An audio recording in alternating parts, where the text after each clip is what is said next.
Mei diperingati sebagai Hari Pendidikan Nasional. Menteri Pendidikan dan Kebudayaan Republik Indonesia Nadiem Makarim mengikuti peringatan Hari Pendidikan Nasional 2020 secara virtual di akun YouTube Kemendikbud Sabtu pagi. Upacara Hardiknas 2020 digelar di halaman Kementerian Pendidikan dan Kebudayaan. Upacara digelar secara terbatas di mana peserta upacara berdiri dengan jarak sekitar 2 meter. Para peserta upacara pun harus mengenakan masker serta sarung tangan. Upacara Hari Pendidikan Nasional 2020 ini pemirsa berlangsung selama 30 menit. Upacara disaksikan warganet dari berbagai daerah di akun YouTube hingga 11.000 viewers. Dan berikut kutipan pernyataan Mendikbud Nadiem Makarim. Guru, siswa, dan orang tua juga sekarang menyadari bahwa pendidikan itu bukan hanya suatu hal yang bisa dilakukan di sekolah. Tapi pendidikan yang efektif itu membutuhkan kolaborasi yang efektif dari 3 pihak ini. Dan tanpa ada kolaborasi itu, pendidikan yang efektif tidak mungkin bisa terjadi. Pandemi virus corona membuat pemerintah mengeluarkan sejumlah kebijakan seperti physical distancing, bekerja dari rumah, dan meminta siswa juga belajar di rumah. Lantas seperti apa praktek home learning atau belajar di rumah ini? Efektifkah bagi siswa dan orang tua? Ibu. Untuk mengurangi penyebaran virus corona, pemerintah menginstruksikan kegiatan belajar mengajar dilakukan siswa di rumah secara online. Imbauan pemerintah ini sudah dilaksanakan sejak pertengahan Maret 2020. Anggi salah satunya.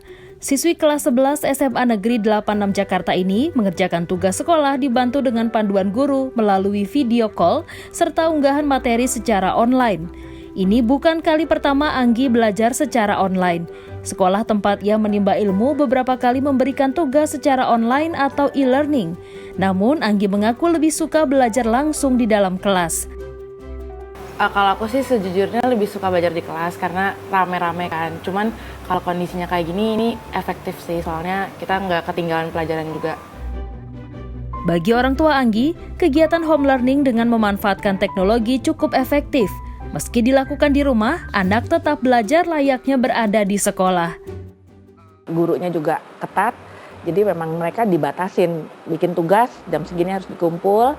Jam segini harus begini gitu dipandu dari sekolah. Jadi terlihatnya sih nggak terlalu santai juga anak-anak saya. Jika Anggi sudah terbiasa melakukan e-learning tidak dengan Hani, bagi siswi kelas 7 salah satu SMP di Tangerang Selatan, Banten ini, belajar secara daring di rumah adalah pengalaman baru. Koneksi internet yang tidak lancar menjadi salah satu kendala saat belajar melalui aplikasi. Lebih enak di sekolah sih, soalnya kalau di rumah tuh kayak lebih ribet gitu sebenarnya. Ribet kayak harus pakai aplikasi, terus kalau sinyal jelek tuh loadingnya lama. Keterbatasan teknologi di sejumlah wilayah dan sekolah serta tenaga pengajar yang kurang menguasai teknologi menjadi tantangan tersendiri saat pemberlakuan belajar dari rumah. Selain itu, metode ini dianggap rumit oleh sebagian orang tua. Terlebih, siswa harus dilengkapi gawai sebagai sarana belajar. Tugas yang diberikan sekolah juga dinilai terlampau sulit, seperti membuat video presentasi. Tentu saja kondisi pembelajaran dalam jaringan secara jarak jauh ini jauh dari optimal, karena pada dasarnya sendiri, sistem pendidikan kita masih belum mumpuni, masih belum siap, masih belum kualitasnya baik. Jadi, semakin ini dibawa secara jarak jauh, semakin gagaplah proses pembelajaran yang dilaksanakan. Agar pembelajaran jarak jauh atau online learning ini efektif, perlu didorong terciptanya kolaborasi antara orang tua dan pihak sekolah. Guru harus kreatif dalam meramu materi, menggunakan metode menyenangkan dan memberikan tugas yang dapat menstimulasi siswa bertanya kepada guru maupun orang tua.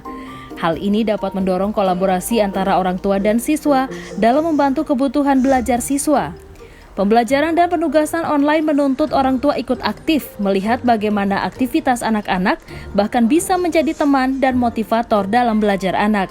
Sedangkan guru terus melakukan kontrol dan umpan balik melalui media daring untuk dapat memastikan siswa semuanya melaksanakan tugas yang diberikan dengan baik. Indonesia bukan negara pertama yang menerapkan belajar di rumah dalam menghadapi COVID-19.